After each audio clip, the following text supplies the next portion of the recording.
In the gate. And they're off.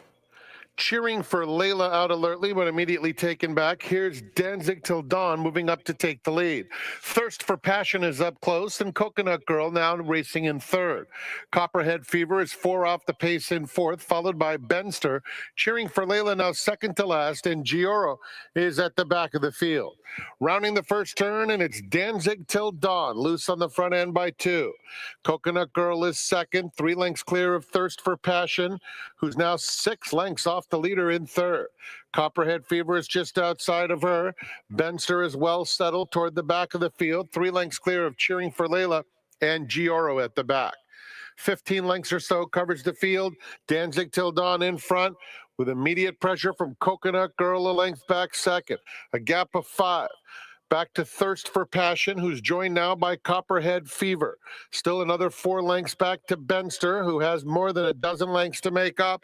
Cheering for Layla, and Gioro getting out of last. Around the far turn, Danzig Till Dawn, a length and a half to Coconut Girl. They're starting to close in. Thirst for Passion, Copperhead Fever side by side. Benster is underway. Benster gets the jump on Gioro, and 4 lengths back to the trailer. Cheering for Layla, top of the stretch, and Danzig Till Dawn with a 3-length lead. Benster starting to warm up in the center of the course as Thirst for Passion is trying to cut into that margin of Danzig Till Dawn. Danzig Till Dawn, Thirst for Passion right up alongside and right on by. Thirst for Passion wins it by almost a length. Danzig Till Dawn second, Benster third, Gioro fourth.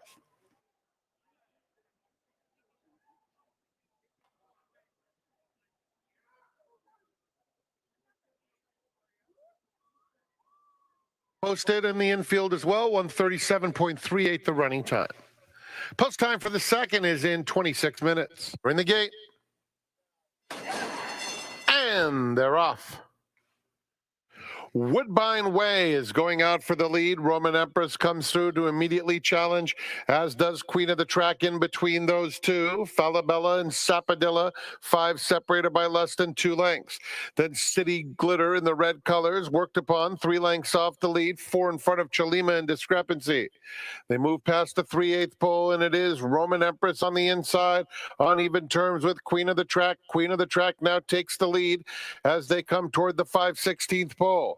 Falabella, Sapadilla on the outside, and Woodbine Way is 5th, trying to re-rally from the back of the field. Discrepancy is on the move, just needs to find racing room, does Discrepancy. White blinkers down at the rail. She's getting that room now as the field turns for home. Here comes Discrepancy with a bold bid on the inside, inhaling Queen of the Track and blowing on by. Cholima is rallying out in the center of the racetrack, but it is Discrepancy, well clear. Discrepancy and Welfin Orantes to win convincingly. Cholima's second, Queen of the Track, and City Glitter.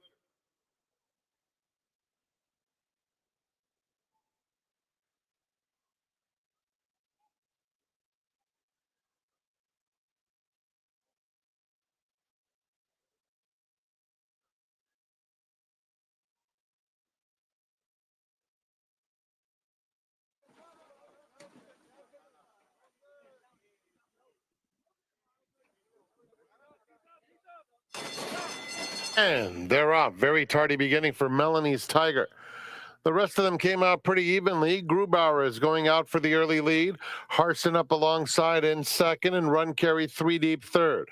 A gap of 4 to LM Looking for Mischief. American Empire is next, and at the back of the field, Melanie's Tiger.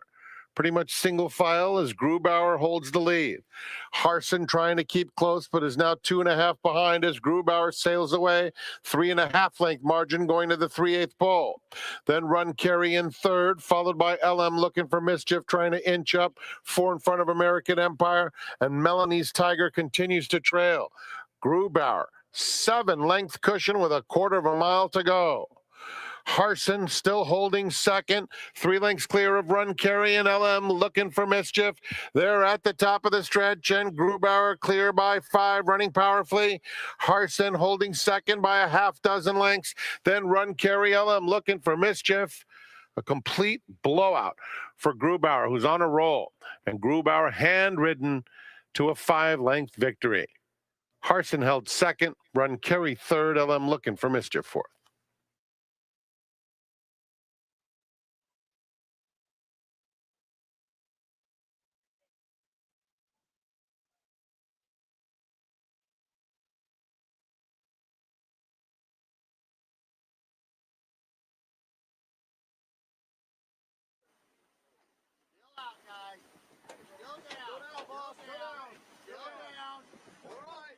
In the gate. And they're off. Awkward start for a rider's trick at the back of the field.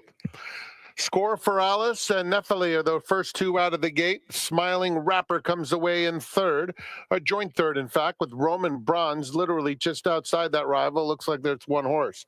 Then it's Little Venus on the inside of Robin's Tough Love. Robin's Tough Love passing horses extreme outside and a distance to a rider's trick. Into the far turn. Score for Alice leads 3/4 of a length. Nephili is in second. Robin's Tough Love has made it all the way up to third. Then Roman Bronze in fourth, followed by Smiling Rapper losing ground, 6 off the lead. Little Venus far off the rail and last. Past the quarter pole and Nephili takes over. Nephili the new leader over Score for Alice at the rail. Robin's Tough Love running a big race on the outside with a furlong left to go. And just behind them, Roman Bronze. It is Nephili with a short lead, just 3/4 of a length. Roman Bronze coming through on the inside and Robin's Tough Love. Nephili, Robin's Tough Love, Robin's Tough Love on the outside, and Nephili, it's too close to call. Nephili, Robin's Tough Love, very close between those two. And then behind them, it was Roman Bronze in third, followed by Score for Alice.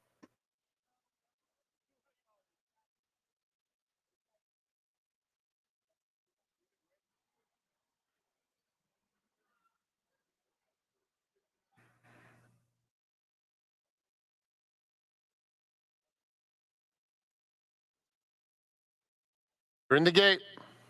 They're off. Can't Sleep is going out for the early lead, but is headed now by Barbera. And down on the inside comes Baby Kristen. So those three will battle it out as they cross the dirt and get to the main course. Lady Gregory is tucked in fourth along the inside. Dendera is next, racing 2 in front of Blue Wildcat. And Berry Valley is far behind the field. Down the back stretch, and it's Baby Kristen in front, probably about a half a length. Barbera in between horses. Dendera 3 deep in third. Lady Gregory moves up to take fourth, and Can't Sleep now fifth, 4 lengths off the lead. 2 more to Blue Wildcat, a half dozen in front of Berry Valley. Around that turn, they continue. Baby Kristen, Dendera, Barbera in between. They've been right across the course throughout. Lady Gregory and Can't Sleep both looming behind them, followed by Blue Wildcat switching to the far outside, and then Berry Valley within 7 of the lead, widest of all. Now Can't Sleep storms to the front. Lady Gregory buried in traffic along the inside. Can't Sleep opens up. Blue Wildcat, Berry Valley closing, but it's Can't Sleep. Can't Sleep is much the best, handwritten to a decisive W. Blue Wildcat second, Berry Valley third, and then Lady Gregory.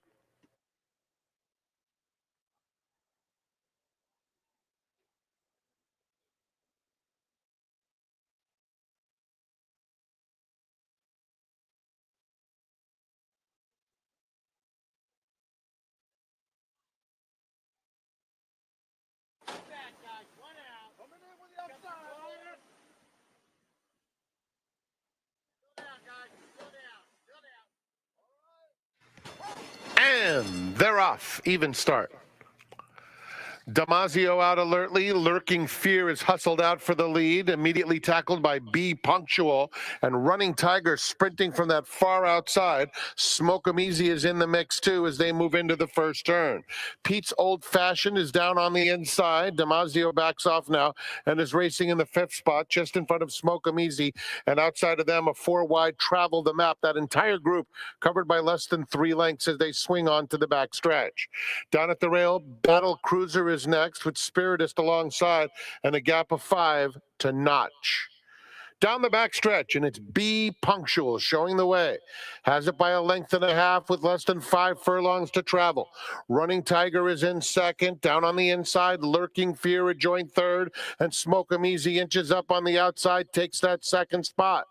That group followed by Pete's Old Fashioned, who's now shuffling back between rivals Damasio and Battle Cruiser in the green. Travel the map outside of that pair, and Spiritist widest of all. It's a long way back to Notch. Approaching the quarter pole, Be Punctual, fending them off thus far, has a 2-length lead on Smoke 'em Easy in second. Battle Cruiser is in third. Down at the rail, Damasio, 3/16 of a mile to go, and Be Punctual confronted now by Smoke 'em Easy, and here's Damasio. Damasio's had a beautiful journey and is right up to this pair as they come past the 16th pole. Damasio, Smoke 'em Easy in between horses. Damasio's just in front. A very game, Be Punctual. Here is the line, Damasio, in a hard-fought decision. Be Punctual was as game as they come, and then Smoke 'em Easy finished third a long way to Pete's Old Fashioned, who was battling for fourth.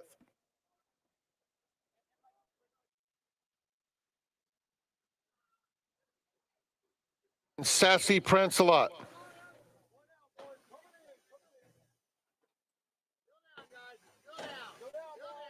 In the gate, and they're off.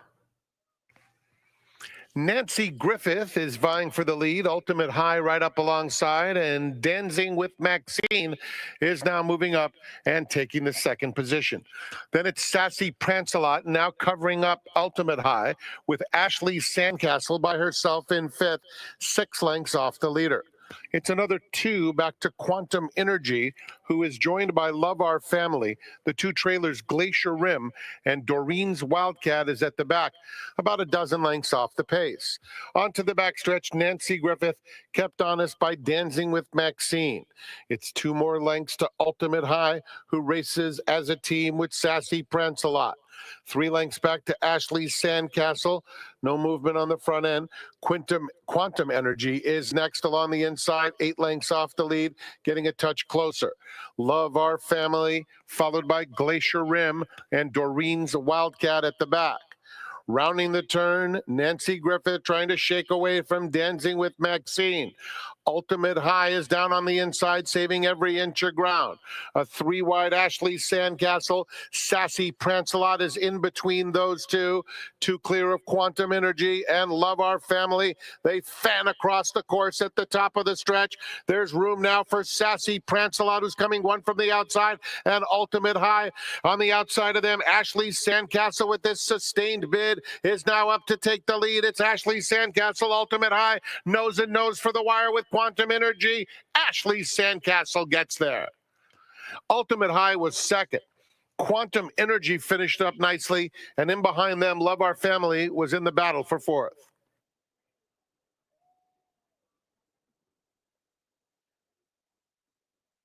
Every Friday of the meet, free parking, free admission, $3 beers, and $5 margaritas. The late double is coming up with the Mission Beach.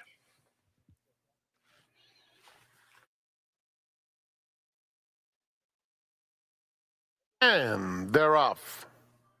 Very smooth and even start. Code Duello and Geezer are the first 2 out of the gate, but it is Code Duello who's a little bit quicker and up to take the lead. March of Time wasn't fast out of there, but he's moving into contention. He's on the outside of Dothraki, who's currently second. Geezer at the rail. Tessuto is racing a joint third, 3 lengths off the lead. Then Mission Beach and Positivity at the back. 5 lengths covers them all. The pace appears moderate past the half-mile pole, where it is Code Duello leading the way. Dothraki coming after him in second. Down at the rail, Tessuto is 2.5 off the pace in third. Then comes Geezer between rivals. March of Time is now called on by Hernandez. 3 lengths off the pace and widest of all. A gap of 4 to Mission Beach and Positivity. A quarter of a mile to go. Dothraki puts his head in front. March of Time getting underway. Extreme outside. Geezer between those 2. Code Duello is down at the rail. Just in behind horses. Positivity is trying to come. And a seam opens for Tessuto. Final furlong, March of Time's had to work hard, but he's now battling with Tessuto to the wire. March of Time just in front, and here comes Positivity flying. Here's the line. Positivity! Positivity and Kent DeSormo with a rail skimming ride. It is a three-way photo between him, March of Time, and Tessuto. What an exciting race.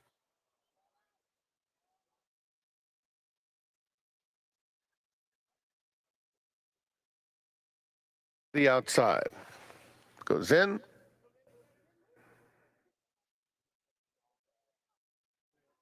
And they're off. Presider is going out for the early lead, Silent Heat, but here comes Lord Tripping, and Lord Tripping sprints up to put his head in front. Presider is now second. Promisio moves up to take third. Rostaman Vibe gets into the two-path fourth, 4 lengths off the lead. Then comes Grogu, who's racing in mid-pack and just steadying off horse's heels on the inside of Zalamo. Zalamo is 5 lengths off the pace. McCluskey is in between those two, another couple of lengths to the two trailers, Silent Heat and Kimmer. They move on to the backstretch, and it is Lord Tripping in front by 2 lengths. Presider second. Down at the rail, Promisio is racing in third. Rostaman Vibe is next. A hard-to-handle McCluskey is tugging pretty hard past the half-mile pole, 4 lengths off the lead and moving forward from there. Down at the rail comes Grogu. Outside of him, Zalamo. The two trailers remain Kimmer and Silent Heat. Around the far turn, Lord Tripping continues a length and a half in front as they head to the quarter pole. In second is Presider, followed by Promisio third, Rostaman Vibe, and then Zalamo angling to the outside. Zalamo starting to pick it up with the yellow cap. They're at the top of the stretch. Presider gets right up to Lord Tripping. Rostaman Vibe wider than that. Zalamo continues to make headway, has 2.5 or so to make up in the final 16th. It's Presider just in front. Here's Zalamo with a sustained bid, and Dettori gets his second on Zalamo. Mowing down Presider. Third went to Rostaman Vibe in front of Lord Tripping and Promisio.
So I decided to look on the online dictionary and find out the definition for the word energy. Here it is. The definition of energy is the strength and vitality required for sustained physical or mental activity. Well, I'll tell you what, they could have saved that word salad and just put a picture of our seminar guest in there today, because he brings a lot of energy to the seminar. And he better, because did you see the performance of the seminar guest yesterday? He had 5 out of 6 in the pick 6. He personally hit the coast to coast pick 5, which paid in excess of $7,000. So the pressure's on our seminar guest today. His name, Gino Buccola. Gino, welcome to the seminar. Happy Saturday. Bar has been raised. I have to come in swinging. I told Frank Miramati, he gave me a nice intro yesterday too. Had to come in here ready to rock and roll. So we had to have a rain check because last week I was at Gulfstream Park. I was going to say Pegasus World Cup. You were down there. What was the vibe like? First time at Gulfstream Park. It was awesome. Great setting. The big day really delivered. You had some great prices and then big performances like we saw from White Barrio. What I love that our friends at First Racing have been doing too recently. Some great wagers that are towards the better low takeout.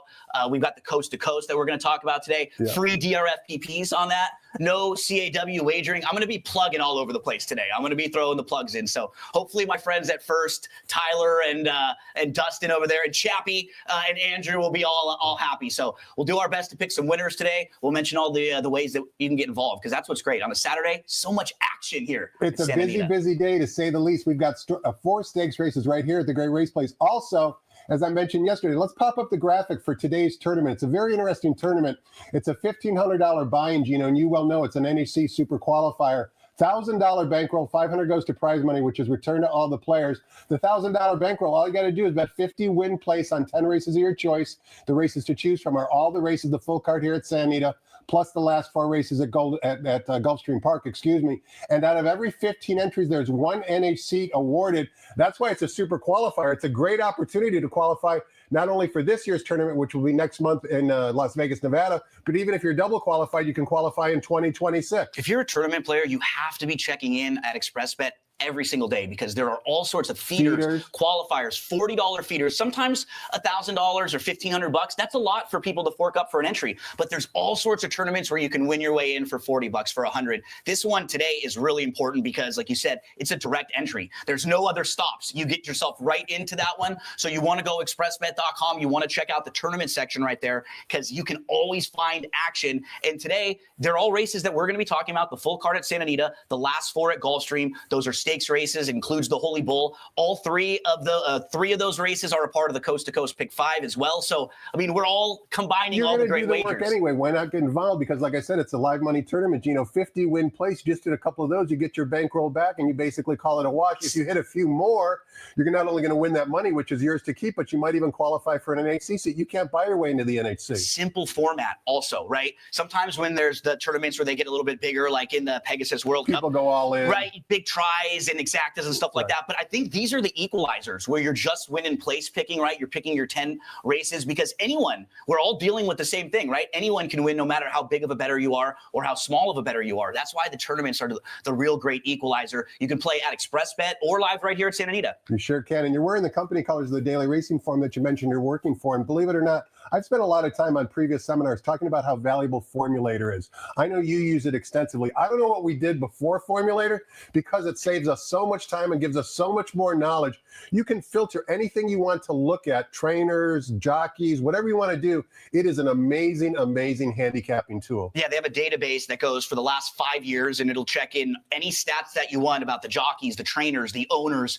You can make them relevant to whatever's happening in that particular race. First-time starters, layoff runners, off-long layoffs, imports, trainer switches, anything with the jockey-trainer combinations. And right now, we're actually sending in Formulator facts to the Santa Anita broadcast each and every day in the 6th race. So if there's ever any kind of a mistake in there, it's not Shiva, it's not Brian, it's not Amy, it's my fault. You're looking at the guy. I'm the one that's sending them in each and every day. So hopefully we'll give you some good Formulator facts. And I completely agree with you.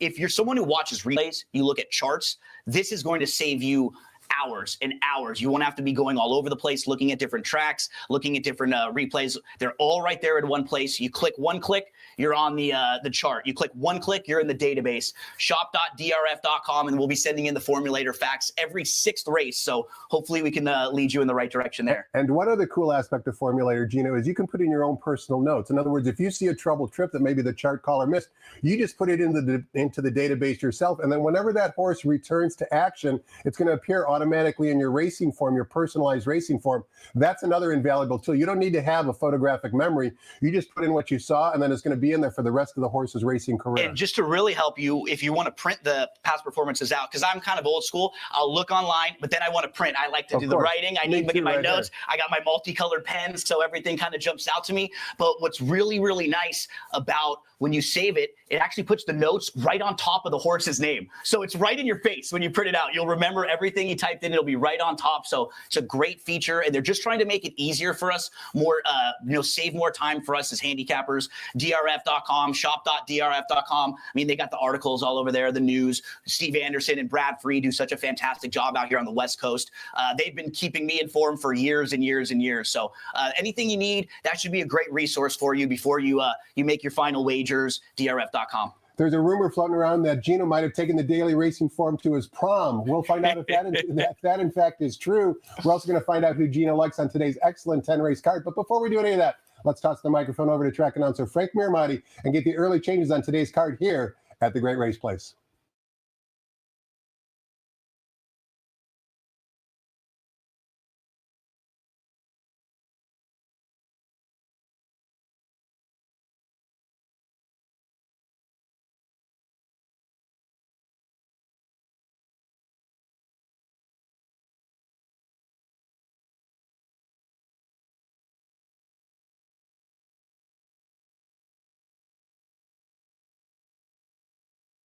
Good morning, ladies and gentlemen, and welcome to Santa Anita Park, the Great Race Place.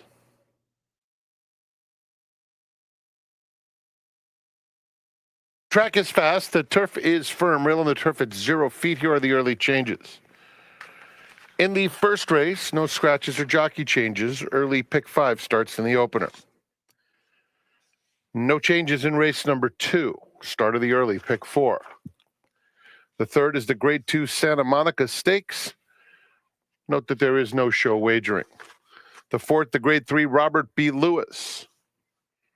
No changes in race number 4. It's the start of the middle pick 4. Correction, that is a jockey change. It's Clock Tower. Clock Tower will be ridden by Hall of Famer Kent DeSormo. Kent DeSormo rides number 4 in race 4. Race 5 starts the $2 pick 6, scratch number 1 Source. Note that number 6, Run a Mile in My Shoes, now ridden by Juan Hernandez. 13 draws in, scratch 14, Miss Mandalay. Scratch 1 and 14 out of the 5th, start of the $2 pick 6. And keep in mind, we do have a $56,000 carryover in the pick 6. Nobody hit it yesterday. Turning to race number 6, the Grade 3 Megahertz. Also starts the all-turf pick 3 on races 6, 8, and 10. No changes. In the 7th, we've got a couple of blinker notes. Late pick 4 kicks off.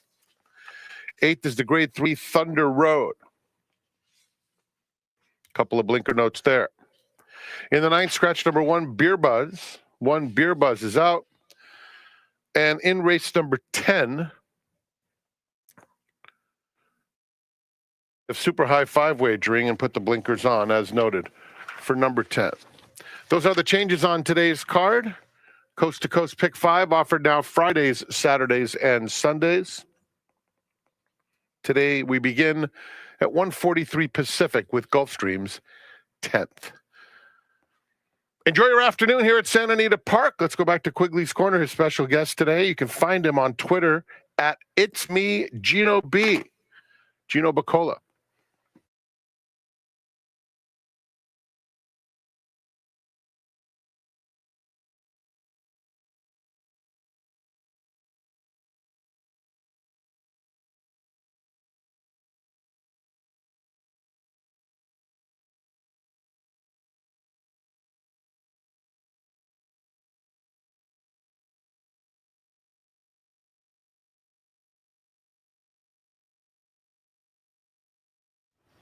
Welcome back. We're talking horses with Gino Buccola. You can find him on Twitter, as you just heard Frank Baramati mention it. It's me, Gino B. And you certainly can find his work not only on Twitter, but also at the Daily Racing Forum, expressbet.com. He's very visible, and certainly you would be a better handicapper as a result of following him on all those different social media avenues. Gino, we've got a lot of ground to cover here, including all 10 races. So let's kick things off in race number 1, which begins the popular 50-cent early pick 5. We're on the turf course. The rails today are at 0 feet. We're traveling 1 1/8 on the turf course. It's for starter optional claiming types. We've got a good field of 10 here. The original morning line favorite, number 6, Dealer Special, was at 7-2, but the one taking all the early action, a bit surprising to me, is number 5, El Rey Rey, who was 6-1 on the morning line, now 3-5 on the tote board.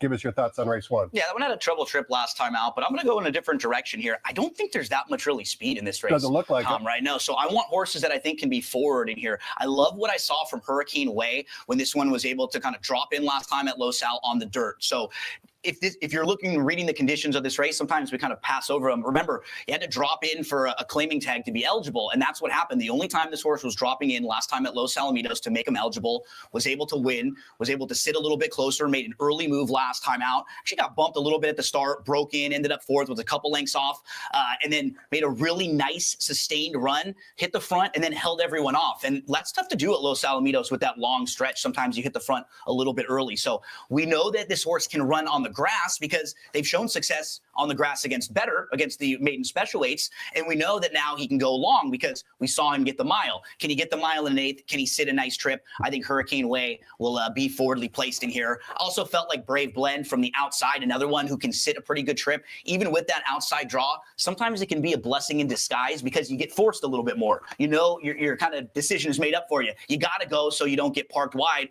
So if Brave Blend gets a little aggressive from the outside, might be able to sit close. So I'm looking for horses that I think can be forward. I like Hurricane Way getting back to the grass in here. 8 and 10 in race number 1. So says our seminar guest, Gino Buccola. A couple additional thoughts on Gino's top pick, number 8, Hurricane Way. You can see on the tote board sitting right there at a juicy 15-1. Also courtesy of my DRF formulator notes. That race 2 back on October 27th that Gino referred to sprinting on the turf course, that produced 3 next out winners already of a field from 11. So certainly that race 2 back, although he finished a good 4th, proved to be a productive race, certainly indicating Hurricane Way might be improving, as Gino mentioned. Race number 2, Gino, begins the 50-cent early pick 4. We're on the main track, 5.5 furlongs of the distance, $16,000 claimers, non-winners of 2 races lifetime, a field of 8. Number 6, Stan from Malibu is the heavy 6-5 morning line favorite. Thumbs up or thumbs down on the favorite? He's the horse to beat, no doubt about it. I'd put him in the 2nd spot. I think we might be able to get a little bit more value with Cody Boy, but since we're starting with Stan from Malibu, I mean, just missed out the level. Now you get the slight cutback. He looks like the fastest early. He might be lone speed out there. I mean, when you look at him and you compare him to the rest of this field, everybody in this field was beat by at least 3 lengths in their last start.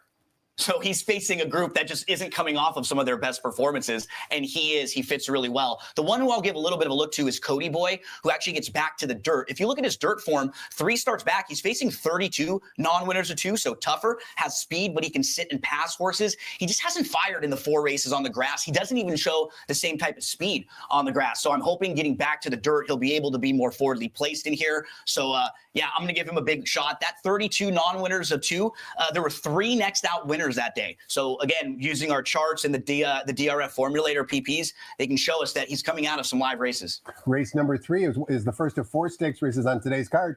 It's for fillies and mares. It's the Grade 2 Santa Monica Stakes. Grade 2, $200,000 guaranteed, sprinting 7 furlongs on the main track. 3 of them trained by Bob Baffert, but the morning line favorite trained by Richard Mandela, fresh off of her win, in the La Brea. Number 3, Copian, facing older for the very first time, 7-5 according to Jeff Siegel. What's this race according to Gino? Yep. Then you actually have 3 of the 4 that exit the La Brea that are all facing older for the first time. So I'm going to go with the older horse, who I was really impressed with, Rishi. That win against Pleasant. Remember, Pleasant was only beat by a half length in the Breeders' Cup Filly and Mare Sprint, and so that's a really nice measuring stick horse. And Rishi moved inside. That was after missing 6 months after the Desert Stormer. So she shows up after a long layoff, runs, and then we know something goes wrong because she doesn't get back to the races till January. But she was so good Tom in Chile, and she wasn't one of these horses that was just a sprinter either. So we've seen her win races from 6 furlongs all the way to a mile and a quarter. She could absolutely stretch out and be a really interesting horse on the older kind of filly and mare circuit this year. I mean, she can be versatile. I wouldn't be shocked if she stays sprinting or even stretches out and goes a little bit longer. So I like her in this spot. I think she has a little bit of versatility. I'm a little concerned that Copian might have run her really good race last time, and we're going to be paying for it for sure in price, right? She was a massive 37-1 when she won the La Brea. Now she'll be under 2-1 in here. We missed the wedding. Right, now we're going to the funeral. Exactly. Hope Road to me is the one that's really quick. I think in this small field, they'll try to just get very aggressive with her. She just really had no shot in that last start in La Brea. That was a tough field. She was drawn towards the outside, and she just didn't get that kind of start early where she was quick. I feel like the game plan for her is going to be, let's make sure we get out of the gate. Let's get aggressive with her for sure. So look at her bullet workout, January 25th, 46 and change. That indicates they're going to go early. I think so too, because that's her best chance of winning, and the others can sit off a little bit. They've proven that they can sit a bit. I don't know if Hope Road really can. So hopefully Ricci sits just kind of behind the speeds and then maybe can find that inside trip just like she did last time. 1 and 2 in our first of 4 stake races of Santa Monica. The next stakes race is in race number 4, which starts and offers a 50-cent middle pick for. This race is for 3-year-olds. It's the grade 3 Robert B. Lewis going 1 mile on the main track. A field of 5 make the jockey on number 4, Clock Tower, Kent DeSormo. Here we've got another field of 3, including the morning line favorite from the Bob Baffert barn. I should say 3 trained by Bob Baffert. The morning line favorite number 2, Citizen Bull, who is 6-5 on the morning line. Before we get your thoughts on the race, Gino, let's take a look at the workouts, courtesy of our friends at xbtv.com. That's our friend Citizen Bull down on the inside, with the exercise rider wearing the yellow cap. But take a look at the workmate. That's none other than another runner from the Bob Baffert barn, Pilot Commander, who is the heavy favorite in race number 7, which we'll get to in a minute. But Citizen Bull, of course, was the Eclipse Award winner, won the Breeders' Cup Juvenile. This is the starting point, one would assume, on the path both to the Santa Anita Derby and the Kentucky Derby. I know you watch a lot of workouts and other things. Just generally speaking, A, what do you think of this workout, Gino? And B, who do you like in the race? Yeah, it's very relevant because both of these horses are running today, right? Pilot Commander is going to be a heavy favorite a little later on. Now, just the one thing to note, he is older. So Correct. He's a year older. So again, basically Citizen Bull is just a newly turned 3-year-old. Pilot Commander is a 4-year-old. Exactly. And you can see here, I feel like Pilot Commander is traveling really well throughout this workout, and they're just trying. They're keeping Citizen Bull in the work. I think this is a real fitness building work for him against an older horse. But what I do kind of take out of this is, remember, Citizen Bull has a big goal. Not today. Correct. Down the line. He already is number 1 on the Kentucky Derby point standing list. There are 3 horses in this race that are trained by Bob Baffert, all with the same ownership group. So again, what would be best for them trying to get as many of these horses into the starting gate come Kentucky Derby Day? And there's 20 Kentucky Derby points awarded today to the winner of this race. Yep, one of 3 Kentucky Derby prep races around the country. Correct. We've got the Holy Bull at Gulfstream. We've got the Withers at Aqueduct. So I actually think the other Baffert horses might be a little more interesting today. More cranked up. Yep, maybe not down the line, but in this particular race, Rodriguez was really impressive in that debut, or in that second start win, and Rodriguez has been very good in the mornings. He ran on the same day that Miramati ran and won as well, back on January 4th. They ran at the same distance. Believe it or not, Rodriguez ran faster than Miramati. Yep. From a pure time standpoint. Miramati pointed the Sandy to handicap. Look at the buyer speed figure that Rodriguez earned, 101. It looks like maybe he's got the most potential in this field. And in listening to Bob Baffert talk about this horse, he seemed like he was a horse who was just a little behind and not as precocious as some of the others. So he waited a little bit on him. I think he had said something like, we thought about it, Del Mar, and they were like, no, he was not ready that early on, earlier in the Del Mar summer meet. So they waited till Del Mar in November. I think he might be more of the now horse. And then thinking about the way the race shapes up, it's just a small field, but they're so naturally fast, at least 2, possibly 3 of them. I love the fact that Manicat Road showed that he can sit off and pass horses. That could be a really important feature to have if this race gets a little bit crazy up front, or horses are jockeying for position early in a small field. I like knowing that he can sit behind and he can pass horses, and he took a nice step forward from start 1 to start 2. Who do you like in the race? Just kind of to clarify who you like. You like Manicat Road or Rodriguez on top? I put Rodriguez on top, Manicat Road, 3-1, getting them right there. Hopefully Rodriguez is the one to beat, and then we'll go with Manicat Road as the horse that can maybe come off the pace and pass horses. Race number 5 is when the field sizes get bigger. It also kicks off the pick 6, as you heard Frank Frank Miramati say $56,000 carryover into today's card. Nobody was able to hit 6 yesterday. 5 out of 6 paid in excess of $1,000, but that's turf history. We kicked the pick 6 off here in race number 5, coming down the Hillside Turf Course. For fillies and mares, allowance optional claiming types, non-winners of one other than a few changes. Take out the number 1 Source, as well as one of the also eligibles, number 14, Miss Mandalay. That means number 13, Lovin' on the Run, will compete and run. Also make the jockey on number 6, Run a Mile in My Shoes, Juan Hernandez. Morning line favorite, number 4, Wordplay, who is putting blinkers on for trainer Simon Callahan. Does an epic grab bag to kick off the pick 6. Yeah, Wordplay, I'll start with, I think is the horse to beat. Blinkers coming on this horse and watching the races, they should really help because horse kind of looms up and then sort of flattens out and idles a little bit. I really think the blinkers will give this horse more focus and maybe a little bit more late punch. The cutback too. I'm not someone who uses a template in gambling. Sometimes that can get a little dangerous when you do. Pattern plays. You don't like pattern plays. Not necessarily, no. But I'm looking at the down the hill races. I always love horses that have shown a little bit of tactical speed going a mile because that downhill layout plays so nicely to horses cutting back from a mile. 100% agree. So I look at Wordplay. I think the cutback, the blinkers on, like all positives. I feel like this is a horse to hold off. 2 starts back, lost to a really sharp horse named Sariha, who you and I are going to talk about in just a few minutes. So I have the 4 in the second spot. I think the horse to bet might be Vengaza to the outside. Real wild card. Maybe a little high on the morning line. I think if we can get anything over like 6-1 on this horse, that's fair value in here. So this is the type of horse I like, Tom, because you can go through her entire career.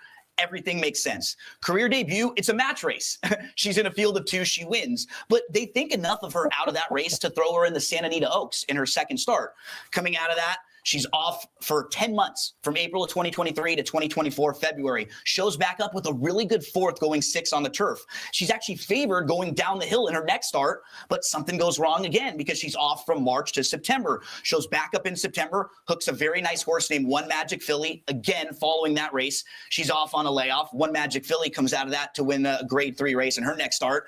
The most recent race going long on the turf, I loved it. Sat second, made an early move to the lead. Middle of the stretch, this horse still had the lead, just got a little bit tired. Now stringing some races together, cutting back down the hill, drawn to the outside, which is good down the hill. Give me Venganza. Anything over like 6-1 will play to win. It's interesting. You and I do not compare notes before the seminar, but here's what I wrote in DRF Formulator the last time Venganza ran. I wrote alert, walking well, and tweet, meaning that I tweeted her out. I actually played her that day at 5-1. As Gino just mentioned, she ran, in my opinion, very, very well in just her 6th lifetime start. She's a 5-year-old daughter of Carlin. And an additional note that I made is something to build on. In other words, I thought it was a good foundation for her since she really hadn't run much since March of 2024. Richard Mandela, we well know, is in the Hall of Fame for a reason. And take a look at the workout tab. Rock solid workouts since then as well. I don't think we're going to get 12-1, but as Gino mentioned, I think the right price horse to play in race number 5 is number 11, Vengaza. Race number 6 begins both the 50-cent late pick 5 and the $3 all-turf pick 3 with a reduced 15% takeout. Here's one of those new wages you were talking about, Gino, that are very player-friendly. It's the 3rd stakes race on the card. It's the grade 3 megahertz stakes for fillies and mares. $100,000 guaranteed, 1 mile on the turf course, a field of 7. Number 3, Saraha, taking the Lasix off for trainer Mark Glatt, is the 2-1 morning line favorite. Talk to us about race 6. She's very sharp. I'm going to start with Rashmi, though. This is a really nice filly who just turned 4. Rashmi comes out of the American Oak. She was 4th that day. She drew way to the outside, and they had to make a tactic decision early on. And instead of trying to get parked, Joel was aboard Rosario, and he just took her all the way back and saved all the ground and made one late run. And she ran really well. She was 4th. The 3 horses who finished in front of her, she feels pretty. Multiple grade 1 winner, the absolute top of her class and division. Runner-up, Catherine and Marissa. She's a stakes winner, multiple graded stakes place. 3rd place finisher, Maduro, grade 3 winner, multiple grade 1 place. Has never been worse than 3rd in her entire career. Any of those 3 horses were in this race, they'd be pretty short prices and really heavily fancied. So I think Rashmi stepping up. We'll be older now, a 4-year-old. This is a legitimate graded stakes group. Jonathan Thomas, this is one of those formulator facts we're going to give. Fantastic. You'll see it on the broadcast a little bit later with horses in graded stakes races. Over the last year, we've seen 3 of them. Horses like Will Then, Mrs. Astor is another one who's won a couple. Been really, really good. I think the ROI was over $3 just blindly betting the Jonathan Thomas graded stakes runners. The other horse I like, it's the Megahertz. This horse will probably be trying to do what Megahertz did did, Tom, drop way back, make one late run. The number 6, Mahina, if you isolate her races going 1 mile on the turf at Santa Anita, there are 7 races going a mile on the turf at Santa Anita. 4 wins, a second, a third, and a fourth. She's a miler. When they go a little farther, I think she flattens out. She needs a little help up front. So horses like the 7 Mucho Macho Girl, maybe we could get lucky with 1 or 2 others like Omaha Girl, possibly pressing even a horse like Big Hug. We've even seen Sariha show some speed. If that happens, it could set up very well for Mahina trying to mow them all down like megahertz. Race number 7 begins the 50-cent late pick 4. We're spreading 6 furlongs on the main track. This is allowance optional claiming race, non-winners of 2 other than field of 6. The aforementioned number 5, Pilot Commander, taking blinkers off for trainer Bob Baffert, is the heavy 3-5 Maury line favorite. Can you get around the favorite here? I wish I could, but no, I can't. All 3 of the losses for Pilot Commander are beyond 6 furlongs. So now you'll get a cutback. This is a horse who's drawn towards the outside, so he can sit a little bit. Look at so he has lost. He's been defeated in his 5 starts. 5 horses have outfinished him. Raging Torrent, multiple graded stakes winner.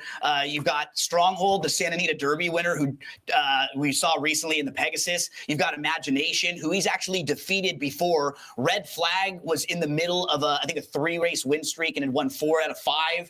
And he was coming off of an 8-month layoff that day.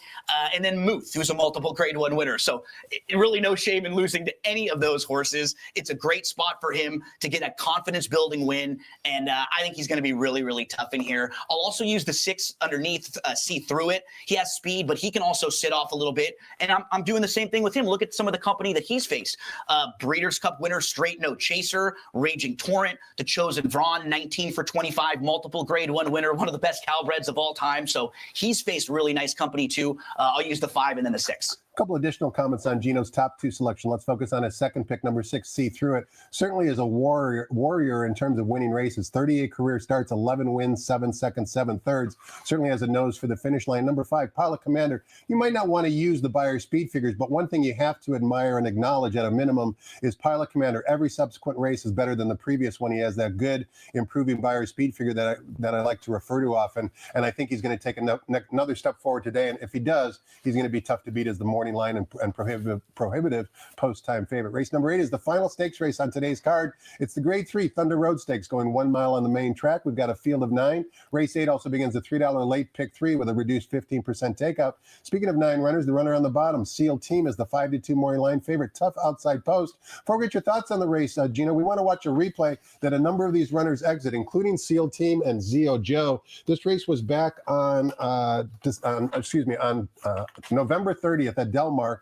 It was the 7th race that particular day. The one we want to focus on the replay here, it's going to be Zio Joe, who's going to be wearing saddlecloth number 4. When we pick this race up at the half-mile pole, Zio Joe's going to be basically mid-pack along the rail with white silks and a blue cap. He'll be easy to find. Watch the type of trip Zio Joe had. Let's listen to Larry Comas describe the action back on November 30th and watch the runner wearing saddlecloth number 4. Astronomer and Zio Joe, they went 47.29 for a half mile.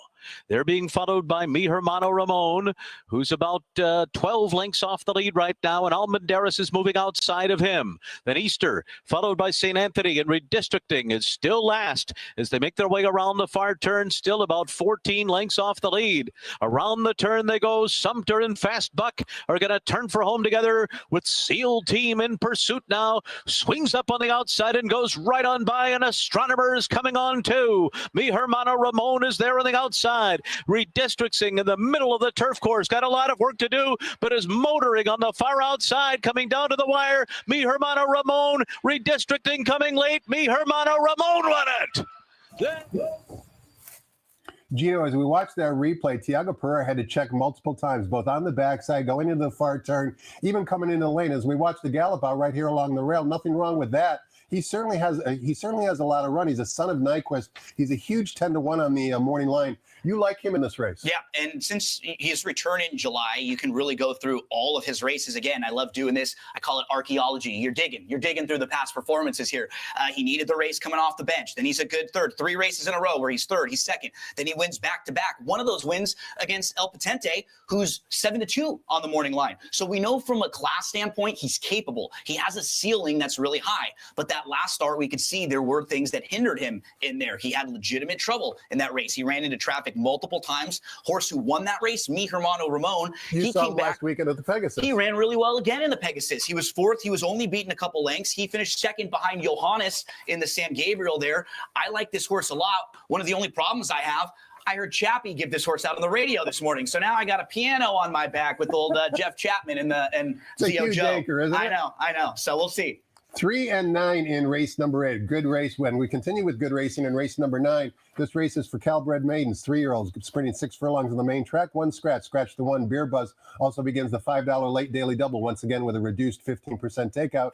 Leaves us with a field of 8. The morning line favorite number 4, Berlin Well, the second-time starter from the Steve Knapp barn. One more replay to watch, Gino, because we want to watch the runners in this replay breaking from post positions number 1 and 2. In this replay we're about to watch back on January 1st, Berlin Well breaks from post position number 1, and Chasing Rider breaks from post position number 2. They're going to be easy to spot. They both have trouble. So let's listen to Frank Miramati describe the action back on January 1st and watch the runners breaking from post positions 1 and 2.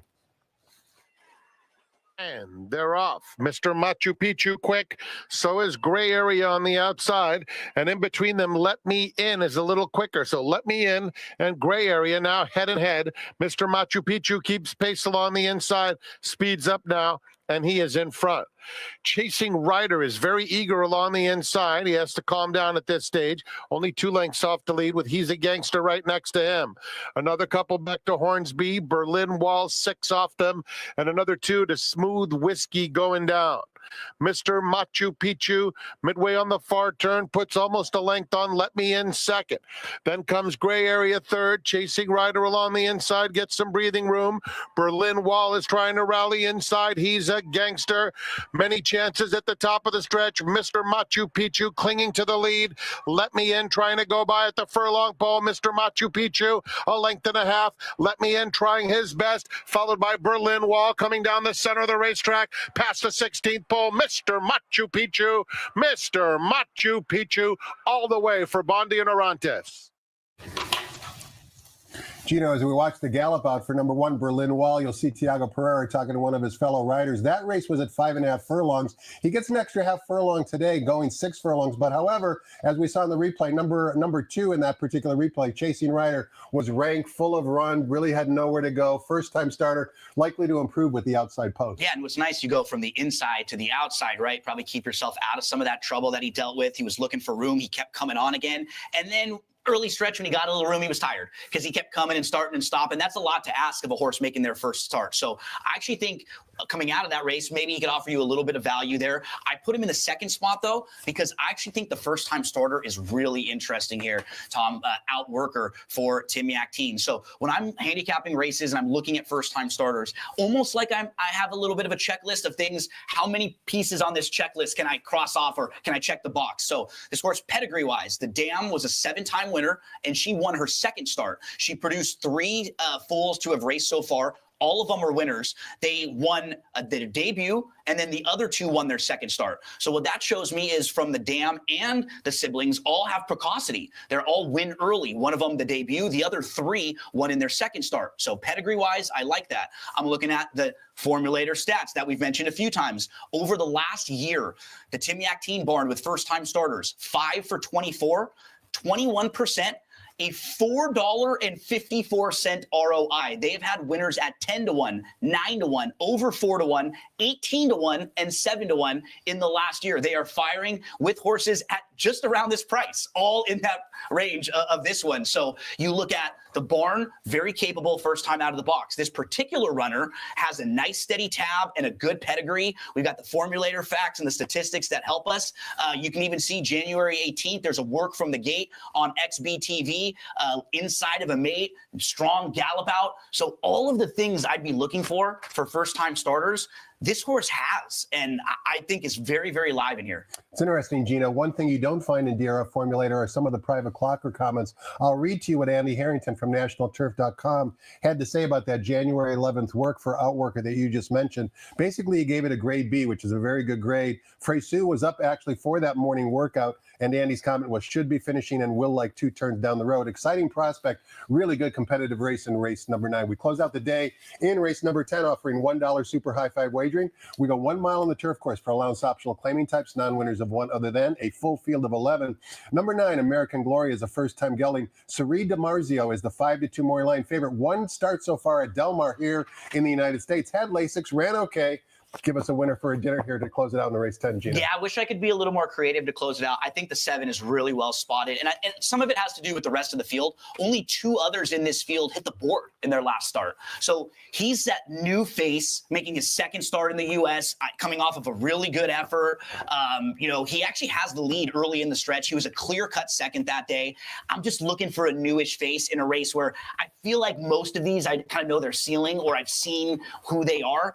So the 7 is the horse for me. The 4, Stamp My Passport, will be a little bit of a price. I will give a shout out to my Nanu, who I'm sure is looking down and watching the Sanity to Track feed up in heaven right now, because those are his numbers. I'm not really a numbers player, but he was 4-7. And for my Nanu, the chalkier, the better. He was the chalkiest chalk player of all. So with the 7 being the likely favorite to close things out, he'll be smiling there. I told you Gino would bring the energy, and he certainly didn't disappoint. That's for sure. Gino, thanks so much for joining me on today's seminar. Always love having you. You certainly come well prepared. Wish you nothing but the best of luck today. Man, good luck. Let's crush it. Hopefully, everyone out there, we make some money. We got a great job. We really do. Thank you all for the support and making sure that we keep playing these races out here. Good luck to everyone. One more wager to consider. That's the good old coast to coast pick 5 wager. As you heard me mention earlier in the seminar, yesterday's payout was $7,000. It's a 15% takeout, $1 minimum. We'll kick things off with Gulfstream Park, race number 10 today, 1:43 on Pacific time. Will be post time for the Coast to Coast Pick 5. Thanks again, everybody, for watching. Hope you have a great afternoon, and good luck.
Ladies and gentlemen, at this time, we direct your attention to the flagpole in the infield.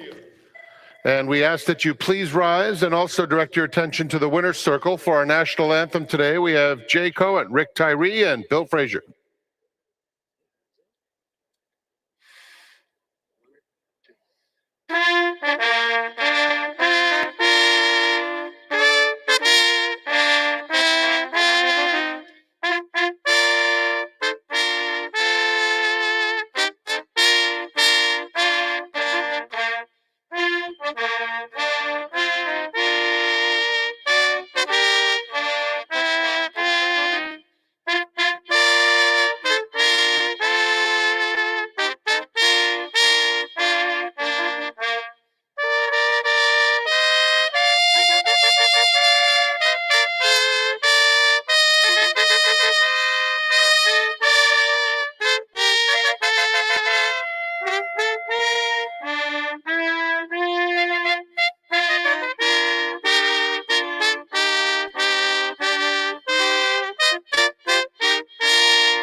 The band is back together. Jay Cohen, Rick Tyree, Bill Frazier. Good morning, ladies and gentlemen, and welcome to Santa Anita Park, the great race place. The track is fast, the turf is firm, and the track conditions are brought to you by John Deere. Here are the changes. Nothing new to report. In the first, no scratches or jockey changes. Early pick 5 starts there. The second race is the beginning of the early pick 4 with no changes. Race 3, the Grade 2 Santa Monica Stakes. No show wagering as noted in your program. The fourth, the Robert B. Lewis. Middle pick 4 starts.